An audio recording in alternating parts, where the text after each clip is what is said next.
আমাকে কখনো ধোকা দাওনি তো? না না, কখনো ধোকা দেয়নি। কিন্তু কিন্তু কি? মাত্র 3 বার ধোকা দিয়েছি। কি করে ধোকা দিয়েছো 3 বার, একটু বলবা? দেখো, ধোকাগুলো কিন্তু তোমার জন্য আমি দিয়েছি। কেন করে? একদিন তুমি অনলাইনে অর্ডার করেছিলে না দাড়ি চাচা মেশিন? হ্যাঁ। তো ওই ডেলিভারি বয় এসেছিল, সেদিন বাড়িতে তুমিও ছিলে না, টাকাও ছিল না। ওটা তো তোমার পছন্দের জিনিস, আমার তো নিতেই হবে, তাই না? তো ফ্রিতে নেওয়ার জন্য আমি ডেলিভারি বয়ের সঙ্গে এক রাত শুয়েছিলাম।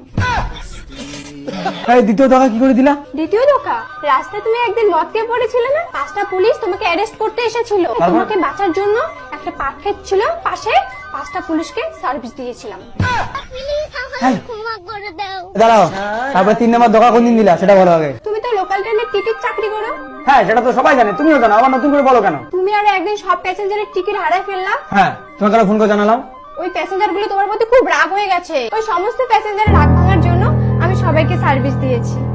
500 থেকে 700 প্যাসেঞ্জার ছিল ওখানে।